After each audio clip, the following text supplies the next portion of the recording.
Salomatmisizlar, qo'shilgan o'quvchilar. 1-2 minut kutib turaylik, yana kirdiganlarni, vaqt kelayotganlarni.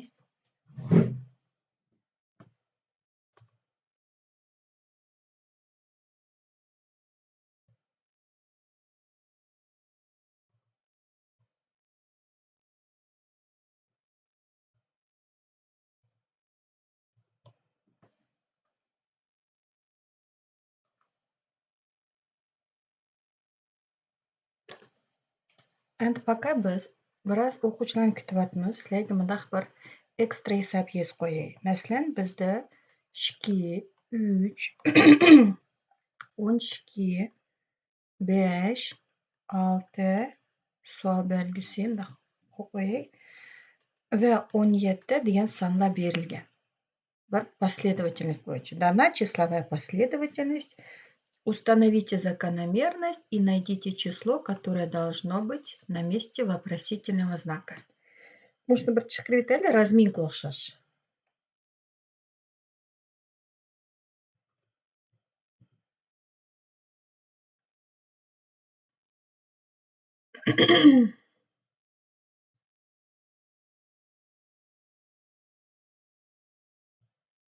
Endi sizlar o'zinglar bilsizlar, hozir уже YNTlar bo'lyotidi, yanvarskiy.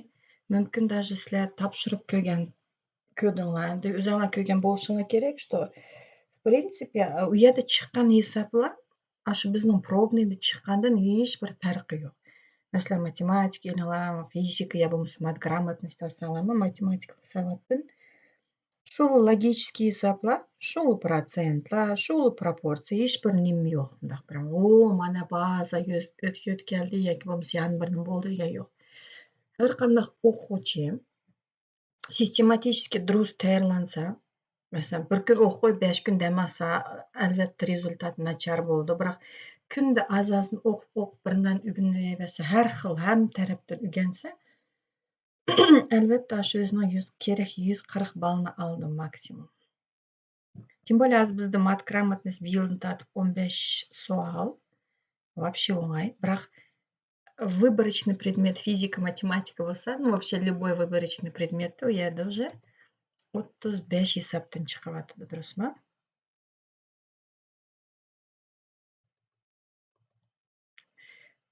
Xeyli bir odamlar qo'shilib qolibdi. Buni taxtaga yozib qo'ygan hisobning javobini sizlar kommentariyga yozib qo'ysanglar bo'ldi. 2, 3, 12, 5, 6 degan sonlar berilgan va 17 bor. Mana shu yerda buni savol belgisining o'rniga qanday son kelishi kerak?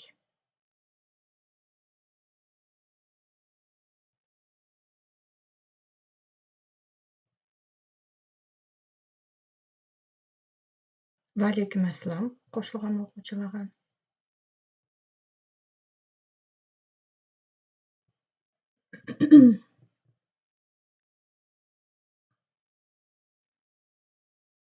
Так, bo'linglar, chapsan.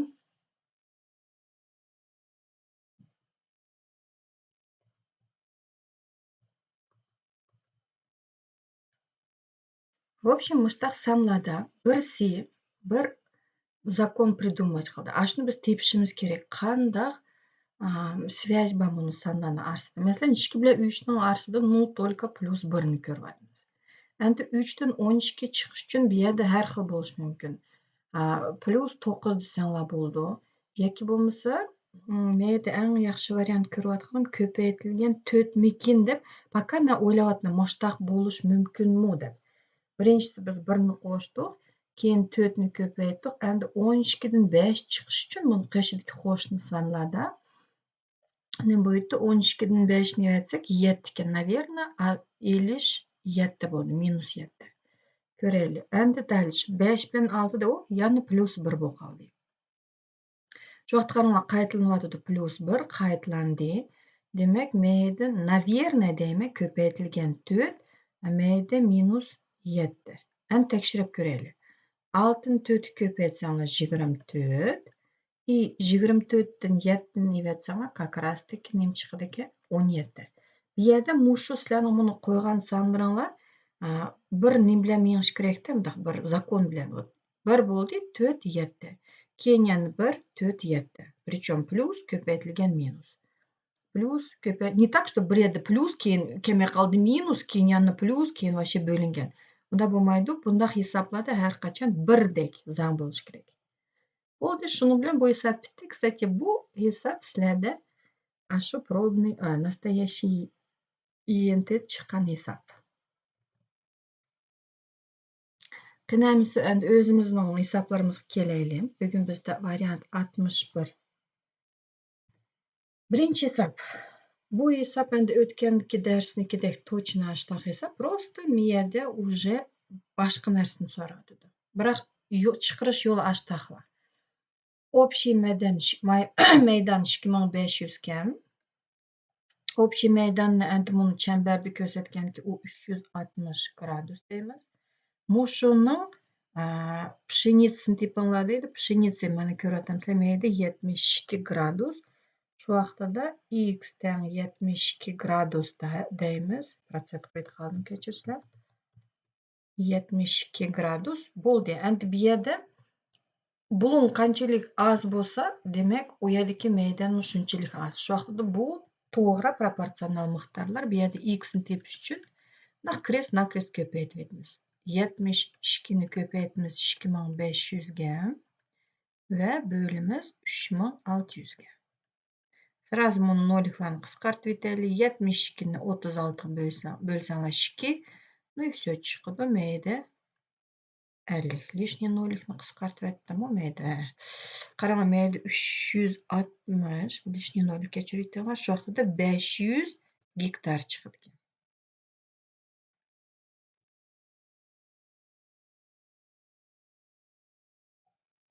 Va alaykum assalom. Yani qo'shilib yozilayotganlarga. 42 hisob endi. Сумма двух чисел равна 1244. Если к первому числу приписать в конце цифру 3, а у второго числа убрать последнюю цифру 2, то числа станут равными. Biyada endi birinchi условиemiz nima deydi? Ikki sonning qo'shindisi 1244 bo'lishi kerak. Uningga 1300 уже kelmaydi. 1300 bir nechaga bir nechani qo'shsalar 1300 1200 dan jiq katta bu. Buni 12 bilan 1232 ni qo'shsalar 1244 kelyapti. Пока что deymiz. 1600 уже отпадает. 1200 dan jiq. 1432 ga plus 14 тем более kelmaydi. И e kelmaydi. Shu vaqtida Dros javobi o'zi chiqib qoldi. Первый условиyadan сразу chiqdi. Biroq biz ikkinchisini ko'rib yetaylik. Bunda deydi, agar birinchi sonning oxirgi 3 degan sonni yozsak va ikkinchi sonning oxirgi 2 degan raqamni evatsak, o'xshash sonlar chiqadi. Действительно 123 123 ga teng. Я думаю, даже savolmi yo'q sizlarda. Вот shu 3-chi hisobga o'xshashlar тоже chiqdi. Mat gрамотность. Просто men YouTube'da qarayapman-da hozir haqlar. Sliv deb turib chiqaryapti-da. Примерно shunaqa hisoblarni, sliv demaydi, mana обычный hisoblarni chiqarib, yaxshi tushunsanlarmi, любойni chiqaringlar keyin. Shu endi sonlarning kvadratlarining qo'shindisining formulasi bunday ekan. Mana shundoq bo'lsa, vaqtidan 1 dan 30 ning kvadratigacha sonlarning qo'shindisini tepinglar deydi. Shu vaqtida biz nima qilamiz ekan? Mayda n ning o'rniga просто 30 ni yozamiz. 30. 30 ga 1 ni qo'shaylik. 2 ni 30 ga ko'paytib 1 ni qo'shib yetaylik. И bo'limiz 6 ga. Endi mayda qisqartib aytsak 5 qoldi. 5 ni 31 и 61 ga ko'paytib atsanglar. Qarang, 5 1 1 уже понятное дело, oxirgi sonimiz raqamimiz 5. Shu vaqtida даже navbat qilgandim, buni уже bunga katta uchi. Endi точно chiqarsanglar, bu yerda aldirmay, bu yerda nima chiqadi ekan? 9455. 4. Укажите вероятность того, что в выбранном наугад двузначном числе цифры одинаковые. Vaqtida ikki raqamli sonlarning tizimini yozib chiqaylik. 10, 11 и так далее, и так далее и 99 gacha. Mana bizda bu 92 raqamlik sonlar. Bu shu yerda, значит, N общий bizda вероятность deganda esimizda borku, вероятность событий — это число благоприятных событий на общее количество событий. Shu vaqtida общий всевозможные событийning bizda qanchatal raqam qanchatal son bor. Uni tepish uchun qaranglar, 1, 2, 3, 4, 5, 6, 7, 8, 9 degangacha уже tashlayapmiz, durustmi? Shu vaqtida buni 99 dan предыдущий 9 ni yozsanglar, bunda deymiz, mayda 90 tal shtuk ikki raqamlik son bor. Endi buning ichidan raqamlari birdek sonlarni yozib chiqaylik. U, конечно же, bo'ldi 11, 22, 33, 44, 77, 88 yozmasam bo'ladi-da, yozib qo'yadi 99. Shu vaqtda qanchta son bor kelgandi? Da, 9 ta. Благоприятные событияning bizda 9 ta. Bo'ldi, endi ehtimolni tepish uchun biz 9 ni 99 ga bo'lib o'tsak, 9 ni 90 ga bo'lsak, chiqadi 0,1.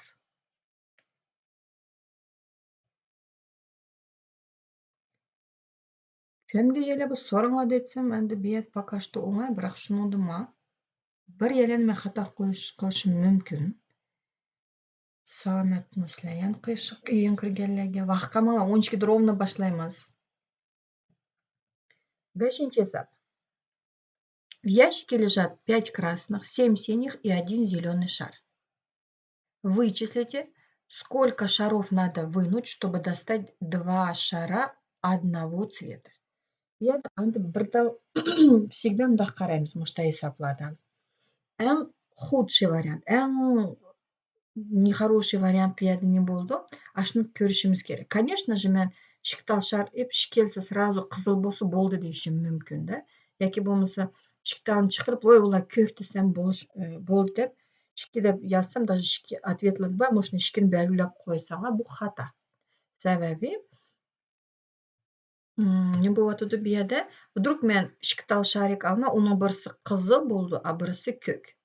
Qizil ko'k. Yoki bo'lmasa qizil yeshil bo'lishi mumkin. Shuning uchun eng худший variant bu yerda bundoq. 2 шара одного цвета degan kimda deymiz? Давайте biz bir tal sharik oldik, u yeshil bo'lsin, zеленый. Keyin bo'ldi, yeshilning уже yo'q. Ikkinchi sharikni olsam, u или qizil, или ko'k bo'ldi, durustmi? Shu vaqtida nima qilmay kelmay bu yerda bir talni olsam, u qizil bo'lsin deylik. Endi uchinchisini olsam, u ko'k bo'lsin. Mana eng eski variant. Birdan yeshil, birdan qizil, birdan ko'k. Теперь endiki случайda bizda уже yeshil yo'q, bo'ldi, или qizil, или ko'k, durustmi? Shu vaqtda bizda уже 4 tal sharik, minimumda 4 tal sharik chiqarsak, eng худший variantda ne bo'ldiki, 2 tal sharigimiz birdek tsvetda bo'ldi. Shuning uchun durust javobi 4.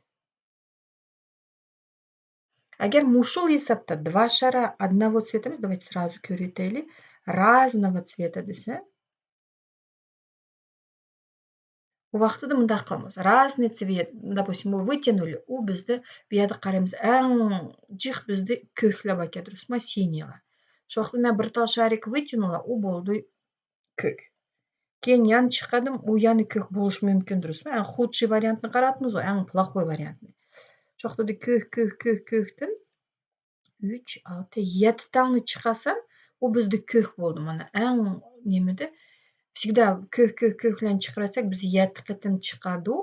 И теперь 8-chi sharikni olganda, u или qizil bo'ldi, yoki bo'lmasa yeshil bo'ldi. Shu vaqtida nima bo'ldi? Bizda shariklar 2 shara разного цвета. Shu vaqtida 8 bo'ladi. На всякий случай deb qo'yay.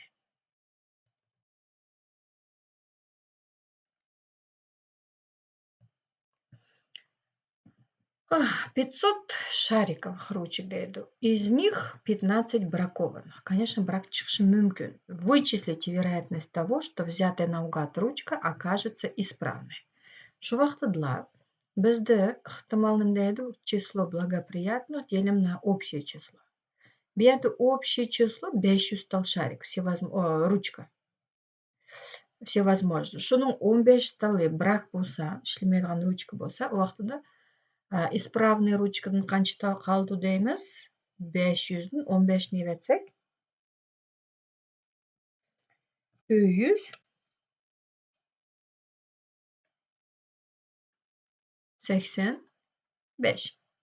Endi 485ni qaranglar, bölüşüңlar керек 500 сәл кыйынараак. Шуның үчүн давайте мындай дейбиз. Masalan, 5ке кыскартып этсек болду экен мейли. 5ке кыскартып этсеңер 100. 100 деген жакшы сан. 100ге бөлүш деген экен. 5ни 2 санын өткөбүч деген го. Мана мулайымыз кеп атат. Endi 485ni 5ке бөлсек 90, это 45 и 35'ni bölsek 97. Всё, deymiz jawabi bo'ldi 0,97.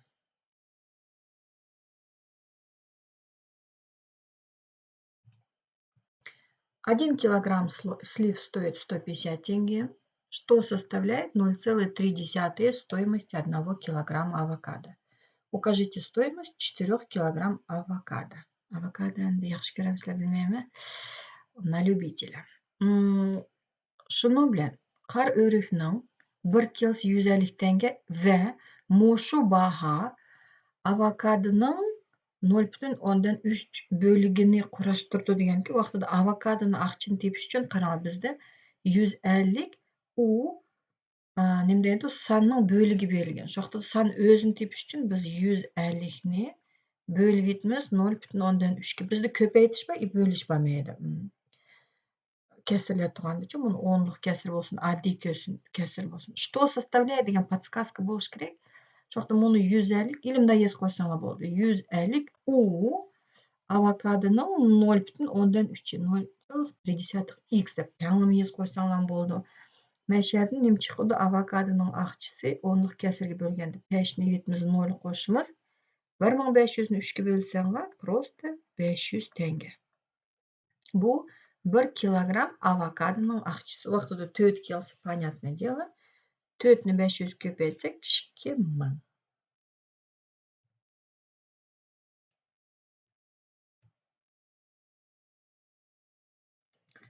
Здравствуйте.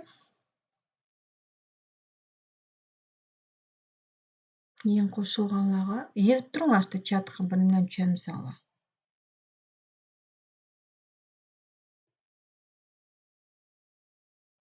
Ким кайдан окуйду, кайсы мектепте эзип койсоңор болду. Интересно. Заманга окуучуларын билмей көрүп аткандарны тооныш эмеслерим бар экен, ушуларны тоонушуп коелу. Пока силер эзип атсыздар, 8-чи эсапны көрели. Бияда дейди, пусть событие А происходит с вероятностью 0,7. То есть вероятность какого-то события, bir masalan, ямгыр ягыш деп коелу. Бул бизде болду 0,7. А событие Б происходит с вероятностью 0,6. Ну, например, силерде матграмотностьтен 15тен 15 элиш деген. Ну, допустим, 15тен 15 кааламайбыз. Да, 15тен хотя бы 14ни элиш деп коелу. Мээде муштак бир ыктымал эле алсылар экен деп коелу, например, бир событие. Энди надо найти вероятность событий А и Б. Муну знак кыйылышыш деген знак, пересечение. Теперь, какова вероятность того, что произойдет и событие А, и событие Б дейди го бияда? Если известно, что А и Б это независимые события. То есть, эбеги дегендек, муну бирси ямгыр ягды деген ыктымал, бирси, например, 5 алдым деген ыктымал да, ушул немдек. Ички события bir-birisiga вообще не связаны. Шу вакытта да, чтобы найти пересечение двух событий А и Б, биз неме кылабыз керек? Эndi Т формуласы бар, просто вероятность события Аны көпөйтүбүз вероятность того, что произойдет событие Б. Ошол вакытта просто 0,6ни көпөйтүбүз 0,7. Эми бул жадвалын жакшы билсеңер, 0,1/42 чыгат.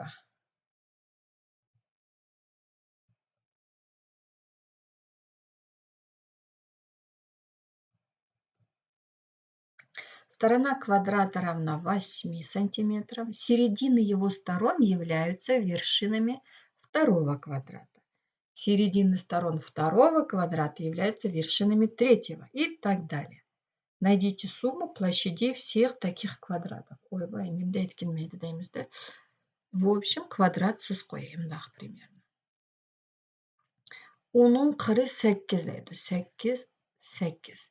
Әнді мұшының отырдың еліп, әміміз тәріпінің отырларынымда қошып, 4 чекетіне қошып әтсек, ішчеде яны бір квадратик çıkmadı. Менің не очень красивый, ладно. Жоқты да, общий мұны 8 ғой, оның мұны ерімі деген кен 4, мұны ерімі ма 4 болды дұрыс ма? Мен A, B, C, D, потом I, F, G деп пішалан қатырмай мұны чоқыларын yazmay қойдым әнде, надеюсь, үшінісілі A, B, C, D. Оқтады мұны E, F, G, H и так далее кете берді. Беді әнде біз, давайте сначала мұны квадратның мейданны общесіне S1 де қойылы. Квадратның мейданны это шыққырны көпейді. Şu вақтыда 8-ні 8 көпейтсек 64 у оригинальный мұны квадратның мейданы. 64 деп умай қалды. 64.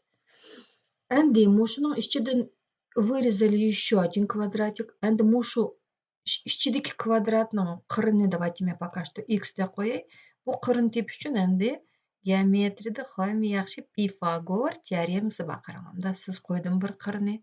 Тек бұлынлық 3 бұлынлықта Немдейміз, катетлерінің квадратларының қошындысы гипотенузының квадраттығы тең дейміз. Бұның яғни хитрый вариант, короткий вариант ба, әгер катетлері помимо того, что бізді тік бұлынлық, 3 бұлынлықта катетлері тең болса, о вақытта гипотенузысы А томырасы 2 болды. Немешке десем, просто подставляем. 4 квадрат, бір чықыр етейін. X квадрат тең 4 квадрат плюс 4 квадрат. Şu вақтыда x квадрат тең болды. Мейді 16-ны қошсаңла 32. Томырасыдың чықасаңла 32 деген 16 көпейтілген 2. Әнді 16-ны чықыр әтсаңла 4 томырасы 2. Көді олама 4 болсы мейді немесе кечірсілі гипотенузы мейді просто x чықыды ке 4 томырасы 2. И так всегда. Поэтому мұны как шаблонный формула и соңа сақламасаңла просто Пифагордан чықырсылар. Вот. Шоқтан мұны біздің x-іміз азыр чықты 4 томырасы 2. Тогда шкенч квадратикның мейданны у болды 4 томырасы 2-ның квадраты. Это 16, 16-ны 2 көпейтсаңла 32. Оның ішчеден продолжается дейді ғой. Оның ішчеден давайте көк ручка білен белгілем еді. Яны отырларыны жығып, уже второй квадратикны пополам бөліп, ян бір тал нем чықыды? Квадрат чықыды ке.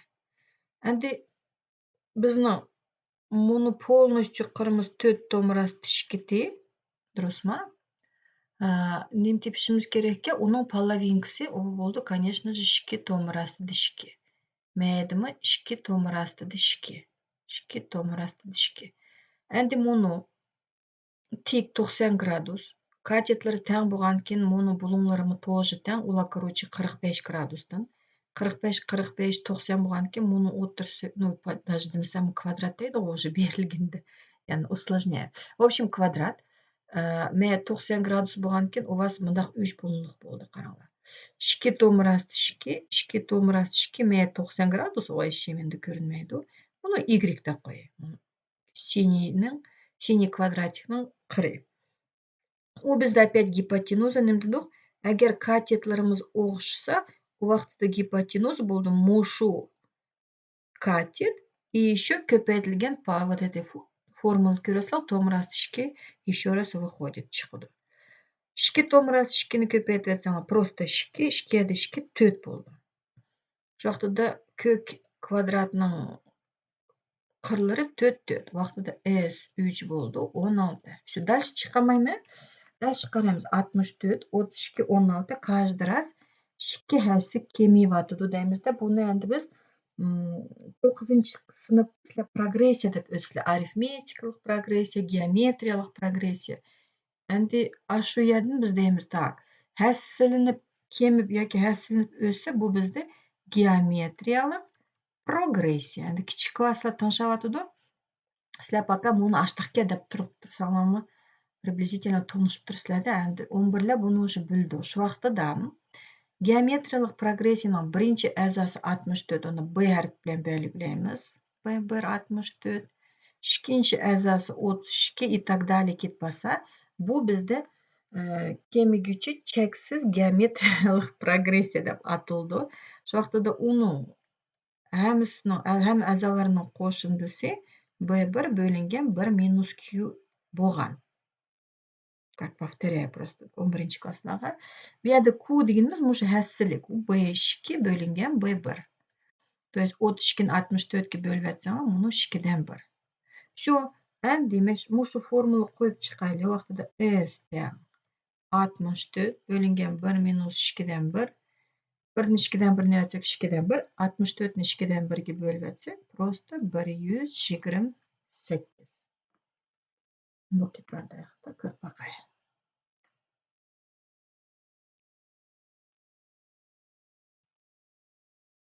Так, muallim men tushunmayapman deydi u.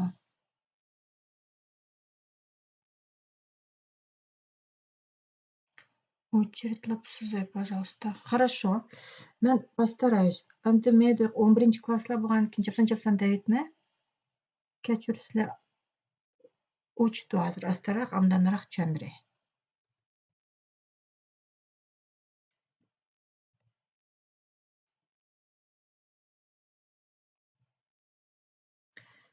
O'ninchi hisobda за январь, февраль и март зарплата составила 363 тысячи тенге, а за апрель, май и июнь 435 тысяч тенге.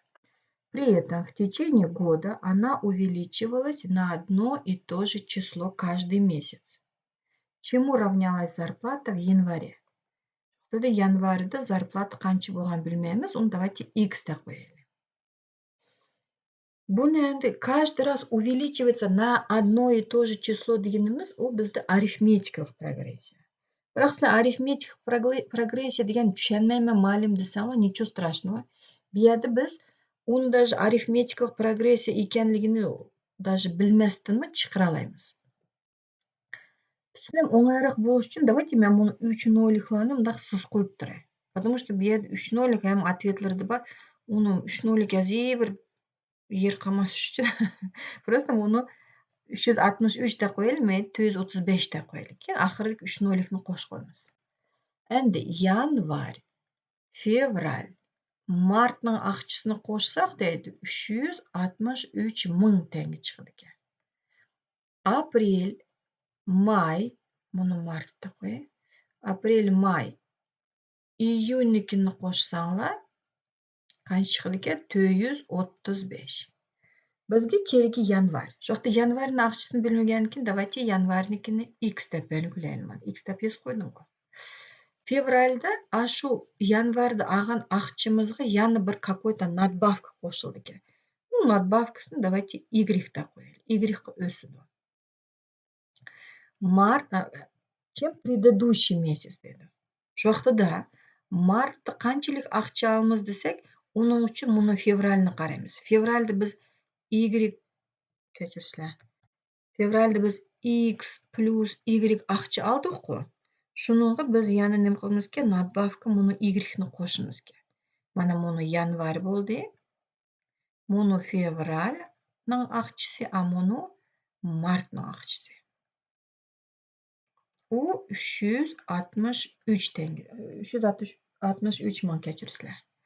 Endi aprelda martning olgan aqchisiga yana qo'shildi. Martni qaranglar, x plus y aqcha oldik-ku.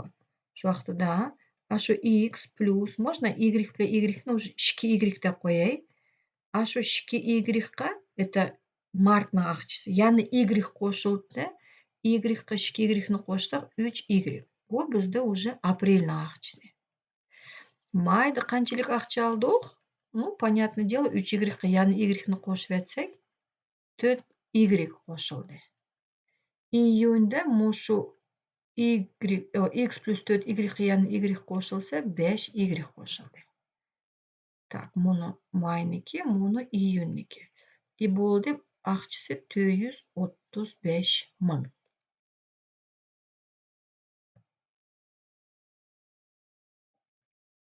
Да, кто уже сдал ЕНТ, конечно, уlar уже просто думает: когда-то я эти задачки решал", deymizmi?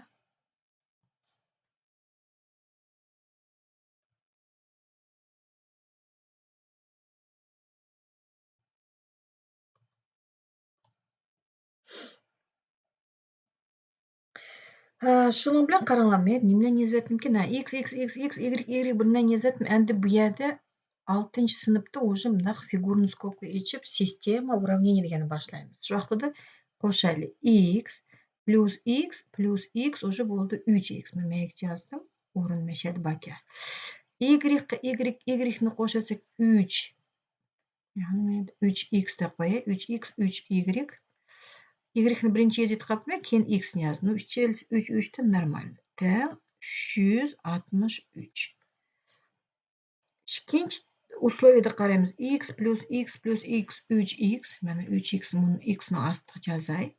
Y'larni qancha bo'ldi? 3 plus 4 еще 5 12y. Teng 435. Endi yaxshi yeri menda sistemalarni qo'shish usuli bor, bunday deydi. По идее, plus yozishimiz kerak, biroq uning uchun bizning buni x'larning yoki bo'lmasa y'larning koeffitsentlarining modullari teng, biroq belgilari har xil bo'lishi kerak. Bizni mayda ko'rasizlar 3x shkals plus bilan. Ana shu 3x ni yo'qotib ketish uchun давайте biz mayga minus belgisini qo'yaylik. И 3 dan 12ni elish ters desanglar, sizlar buni ikkinchi tanlamidan birinchi tanglamini evatsanglar, hech kim sizlarga hech nima demaydi. Bari o'xshash chiqadi. Shu vaqtida ostidan ustini evatamiz. 12ni 3ni evatsak 9y. 3x dan 3x ni evatsak ular o'zaro qisqarib ketadi. Mayda 435 dan olamiz 363 ni. Qoldi qancha mayda? 72. Shu bu yerlarda siziqliq tanlama deymiz. Y'ni tepish uchun 72ni bo'lib etamiz 9 ga chiqadi 8. Bo'ldi, Y'ni topgandan keyin bizga vasha Y kerak emas, bizga X kerak. Mana, yanvarda qanchalik ақша oldik deydi. Shuning uchun sizlar или birinchi tanlamaga yoki bo'lmasa ikkinchi tanlamaga buni Y'ning o'rniga 8 ni qo'yib chiqasizlar. Endi birinchisidan 363 sonlari ozroq bo'lgandan keyin давайте buni birinchisiga qo'yaylik. Shu yoqda bo'ldi 3x plus 3 ko'paytirilgan y'ning o'rniga 8. Teng 363. Endi bu yerni nima deysizlar, o'zingizlar chiqara olasizlar. 3 8 24. 363 dan 24 ni evatsanglar 339. 339 endi buni 3 ga bo'lib atsanglar chiqdiki 1 1 3. 113. Endi esimiz solaylik, bu yerda minglar borda 113 ming degan ответ ya.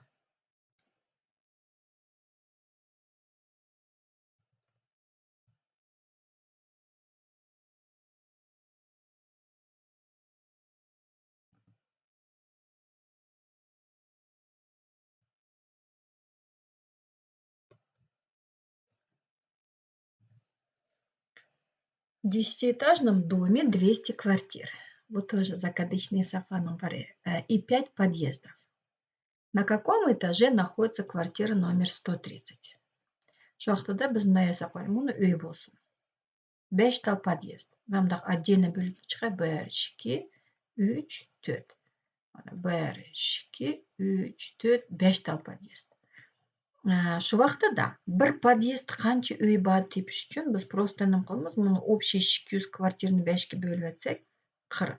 Shu vaqtida buni har bir подъезdi 40 40 40 40 dan. Bizga nima kerakki? 138 nomer qayda?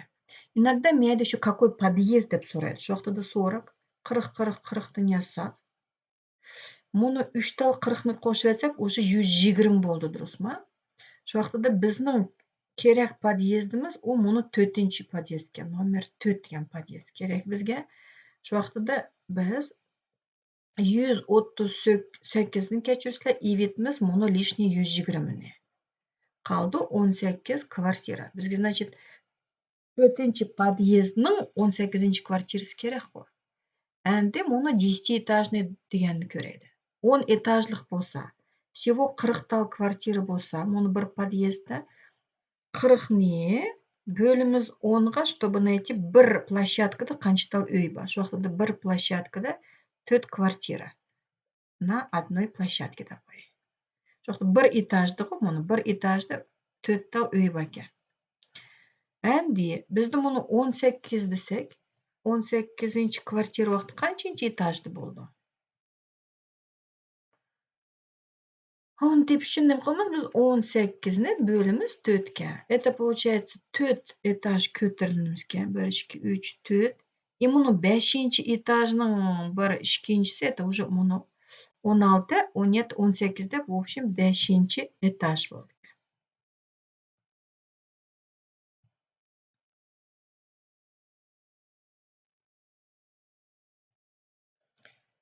Маша и Даша работая одновременно прополют огород за 12 часов. За какое время Наташа, Аня и Вика прополют такой же огород, работая вместе? При условии, что производительность девочек одинаковая. Sizlar сейчас огородga chiqmaysizlar, telefonni bo'lsa bo'ldi. Telefon. Ладно. Bu yerda Masha, Dasha deb nima qilmaymiz. Bu yerda, в общем, 2 o'quvchi или 2 qiz ishlasa, ular огородni 12 soatda tozalab bo'ldi ekan. Qana yaxshi. Natasha, Anya, Vika degan 3 qiz ishlasa, ular u vaqtda qanchalik vaqtda bitirdi? Ну, конечно же, logически o'ylaganda qizlarning soni ko'p bo'lgandan ular chapsonroq bitirdi deymiz-da. Ну, 12 soatdan bular получается hammasi kam, hammasi kelyapti-da. Vaqtida deymiz. O qizlarning soni o'sdi, значит, chiqadigan vaqti aziydi. Bu bizdagi proporsiyaning to'g'ri proporsional emas, noto'g'ri proporsional miqdorlar bo'ladi. Shu vaqtda x ni tepish uchun biz bundoq g образно deb qo'ymayman, deb bilmayman, g harfiga o'xshatib 12ni 2 ko'paytib bo'lyapmiz 3 kam. Qancha chiqadi ekan bu yerda?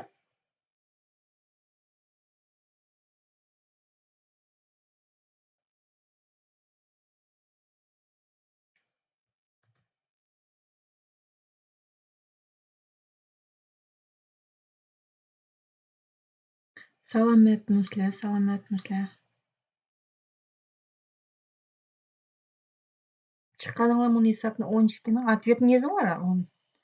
15 deydi birsi. Rahmat.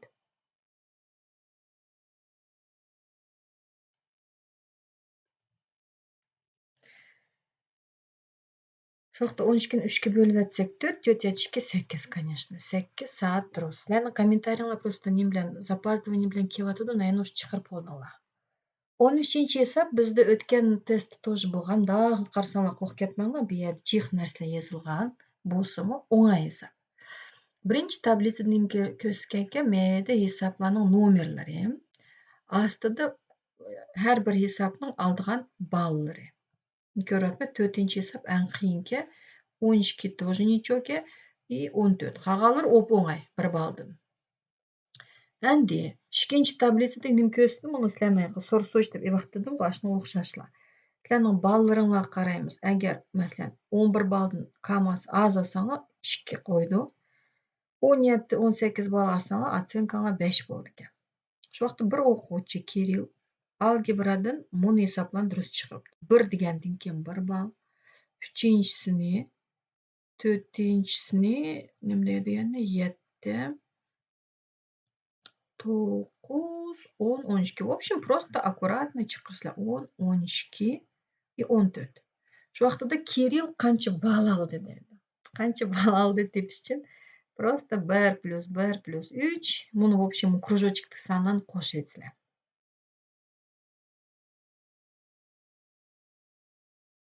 Qo'shyapsanglar, qancha chiqadi?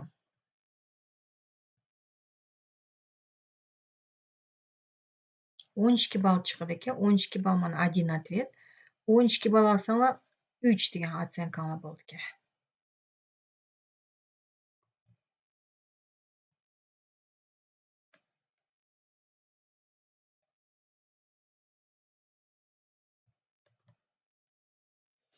Цена коробки конфет по акции составила 860 тенге. Акция degan yaxshi, конечно. Обычная цена 1075.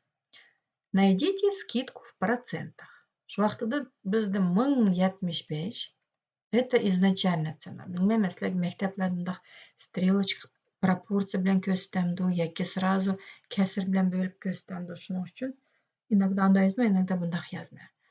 Endi hozir 860 tenge turadi ekan. Shu vaqtida вам нужно найти только скидку. Qancha tengaga azalidi. Давайте men можно, конечно, 860 u x процент deb hozirgi protsentni tepelab, keyin 100 dan ashni evatsanglar bo'ldi.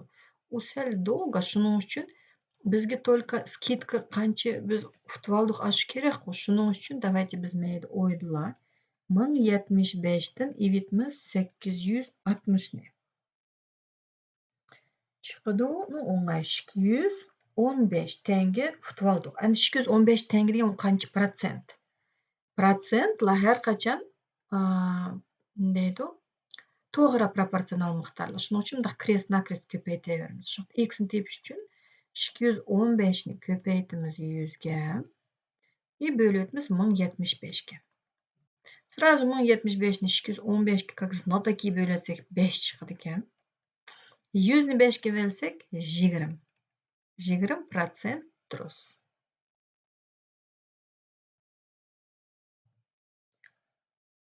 В каком случае расходится больше материала? На никелировку одного шара диаметром 6 сантиметров или на 12 шаров диаметром 2 сантиметра каждый?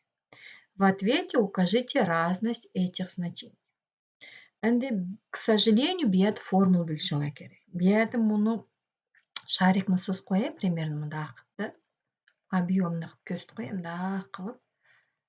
Представляете, да, buning радиусini r deylik, диаметр degan u двойной радиусdir. Хорда проходящий через центр deydi. Вот радиус. Shu vaqtda диаметр это 2 радиуса. Ну, на всякий случай. Agar просто qaysi jiqaroq degan bo'lsa, biz aytdik. Bu yerda maydon kerak. Maydon degan u kvadratlar. Shu vaqtida даже formula bilmaylar, 6 ning kvadrati demaydi 36 deblar. Даже xato bo'lsa, deydi diametr. Mayda diametr 2 ning kvadrati 4 ni 12 ni ko'paytsak 48 deblar. 12 sharikqa jiqaroq ketadi ekan deb qiralatdik. Просто сравнение bo'lsa. Biroq bu yerda именно насколько больше deganki biz buni sharikning to'psini nikel bilan покрывать qilganki bizda shu sharikning площадь поверхности degan kerak. Площадь поверхности шара. Buni endi 11-klassda, по-моему, berdi sizlarga. Ну, kichik klasslarni yodlamasa, ничего страшного. Formulasi o'ng'ay. 4pi r kvadrat. Endi biz bilamiz, pi u 3,14. Nima chiqarsanglar vaqt tepagan. Chambarning uzunligini diametrga bo'lsak, mussan chiqadi любой chambarda. Bizda pilar turdi уже. Поэтому 3,14 ni qo'yishni hojati yo'q. Topaylik vaqtida. Birinchi sharikning S1 da qo'yaylik.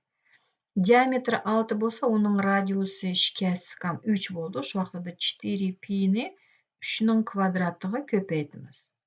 Daraja eng крутой, поэтому 3 ning kvadrati 9. 9 4 36pi. Ikkinchisida bizda 12 tal sharik, поэтому 12 ni сразу yozib olaylik. Ko'paytirilgan. Endi har bir sharikning maydoni 4pi, radiusi uni 2 ni 2 ga bo'lib o'tsak 1 ga. Ну, 1 ning kvadrati. Shu 48 только уже через pi chiqdi.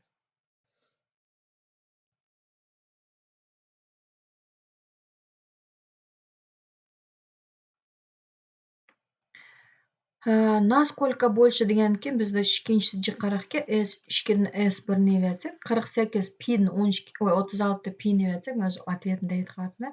12 pi.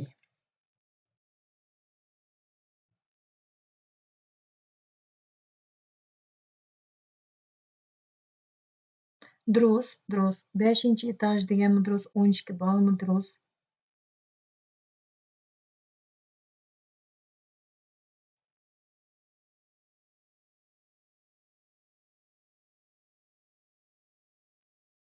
Ashta chiqarib turinglar sizlar. Вообще мындак го караңlar, просто тынчсыздын ажыты жок. Силер андики һәр суббота мыштак онлайн дәрсләр булып турду. Всегда бир кагаз еп элеңлар ручка белән. Ну, дәптер булса вообще замечательно. И менин белән билле исәпләп миңишиңлар керек.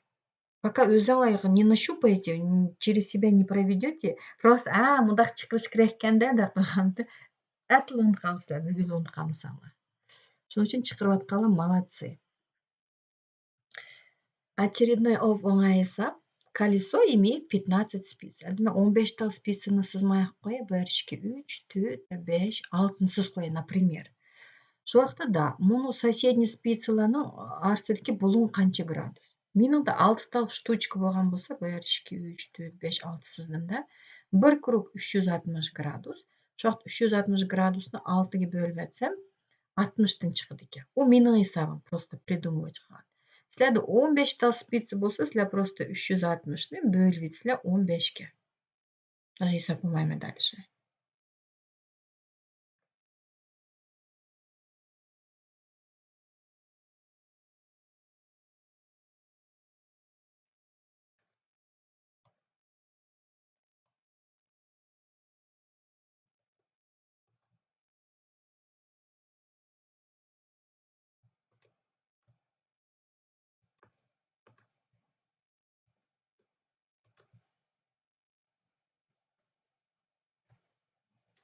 Так, кеттик дальше. 16-ны чыгарып болдуңар деп уверен жүрмө. 17-де.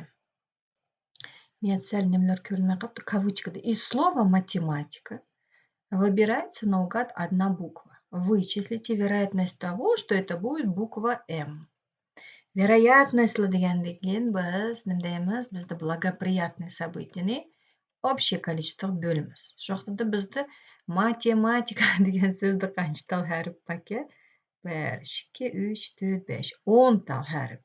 Ошол мен 10 харптын любойсуну ала алайм, поэтому менин всего событий 10. Бизге кереги М харпи. М харпи канча кытым встречается? 2 кытым. Шуның үчүн просто 2-ни 10га бөлүп атсак, 0,2. Ну и также любой харпын, например, Т'n оштакыл да. Е харпын соргон болсо, E'дин 1 тал, тогда биз 1-ни 10га бөлөт.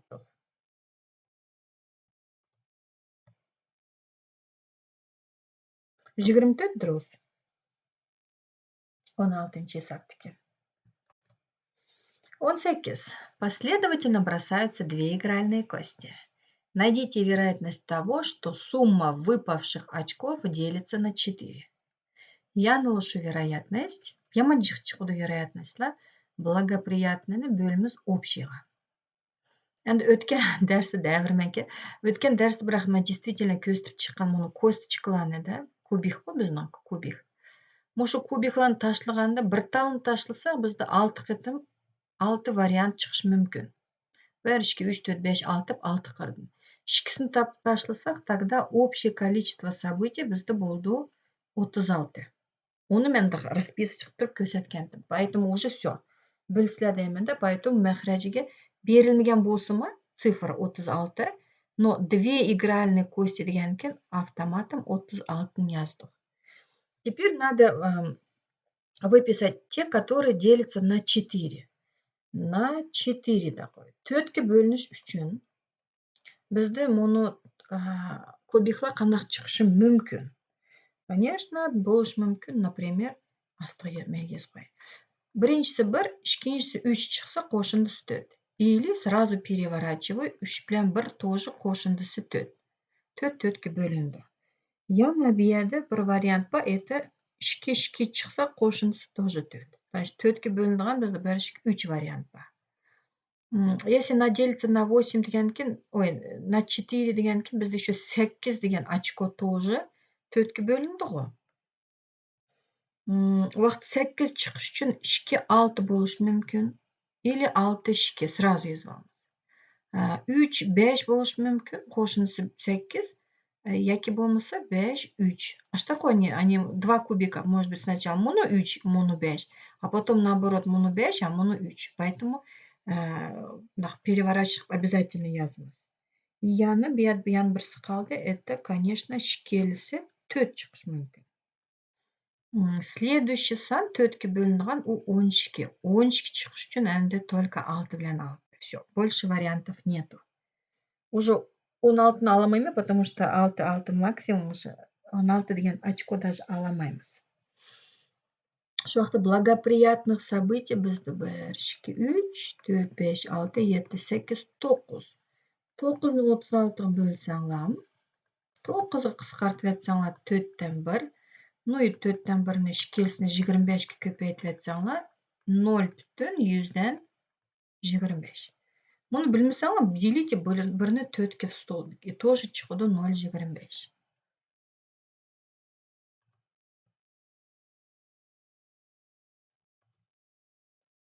Ахыркы эсап калды энди бизде. Стороны прямоугольного треугольника составляют арифметическую прогрессию. Найдите периметр треугольника, если его площадь равна 6. Тик булуңлук 3 булуңлукнун дейди. Тараптары арифметикалык прогрессия. Энд, конечно, мат грамотности просто логически болмайды, кичинем теория билишиңер керек. Mesela арифметическая прогрессия дегенimiz у ар качан бирдек санга өсүдүгөн же болбосо кемейдиган сандар тизимин атайбыз. Шуның үчүн bir кырына а деп койсок, яны bir кырына а плюс д деп, difference деп, д биlen белгилейди. А плюс д деп коелы. Убактыда гипотенузасы а плюс 2д болду. Ana муну а плюс д, а плюс 2д деген бул арифметикалык прогрессия кураштырылган 3 тал сан. Тепишimiz керекке периметр. Эгер мейданы, тик булуңлуктун мейданы 6 болсо дейт. Бияда тик булуңлук 3 булуңлуктун мейданынын формуласын билмесеңер да достраивать кылсаңар тик булуңлук болуп калды. Тик булуңлуктун мейданы это а көпөйтүлгөн б. А 3 булуңлук аш тик төрт булуңлуктун ерин болгачка мындай эмеске а көпөйтүлгөн а плюс д бөлүнгөн 2 тең 6га. Вот это первое условие. Экинчиден тик булуңлук 3 булуңлук болгон экен 8-сыныпта өтөдүгөн Пифагор теоремасы бар. Мында дейди. Катетлеринин квадратларынын кошундусу, то есть а квадрат плюс а плюс d'нын квадраты тең а плюс 2d'нын квадраты. Система. Шиктал теңлими бар. Шиктал белгисиз болгон экен, албетте буну чакырышкы болду. Бирок бияда азыр чыккансаңар, ну, в общем, 3 саатыңар жетмейди силердин. Общий тестиңерге үчүн муну эсап яман узак вакыт эп кетеди. Шуның үчүн лучше давайте подберем. Ответлерден да айтсам, ответлери жок. Шуның үчүн өзүбүз подбирать кылайлы. Мун тик булуңлук 3 булуңлукта эң жык учурашыдыган эмне кандай какой-то стандартный немелери бар. Это, например, 3, 4, 5 деген треугольничек. 3-нün квадраты 9, 4-нün квадраты 16, кошуп атсаңар 25, у как раз таки 5-нün квадраты. Всё нормально.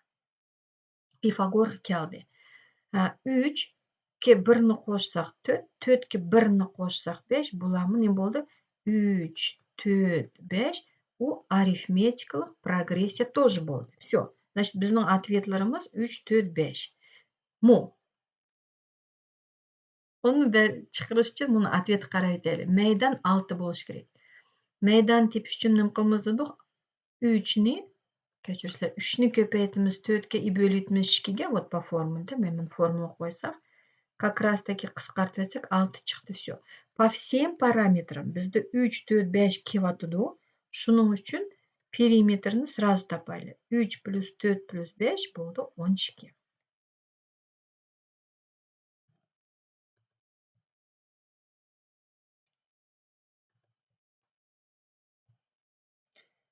Две трубы, радиусы которых 5 и 12, требуется заменить одной площадь поперечного сечения, которая равна сумме площадей поперечных сечений двух данных. Найдите диаметр новой трубы в сантиметрах. Но это был диаметр трубаның сечениесі у чембер дұрыс ма? Şu вакытта чембернің мейданы керек. Чембернің мейданының формуласын силер, по-моему, 6-сыныпта өтсүлөр. У πr квадрат. Всё подставляем эшек. Ошол жакта биринчи трубанын радиусу 5 болсо, пи көпөйтүлгөн 5-nin квадраты мээге сразу 100 коёбуз, 25 пи плюс экинчисиники 12-nin квадраты 144 пи тең үчүнчүсүнүкин издеп атабыз. P(r3)ның квадраты. Мында дейт го. Сумма площадей поперечных сечений которых равна площади сечения новой трубы. То есть биз ички трубанын мейдандарынын кошундусу үчүнчү трубанын мейдандыгы тең. То есть мунун мейданы, мунун не очень болуп калды. Мунун ичкисинин в общем кошундусуга тең деп берилген. Поэтому мен муну яздым. Bu yerden 25'e 144'ünü koşsak 169 pi r3 kvadrat. Pi bilan qisqartib bersek, endi 169 degan qandaq sanning kvadrati.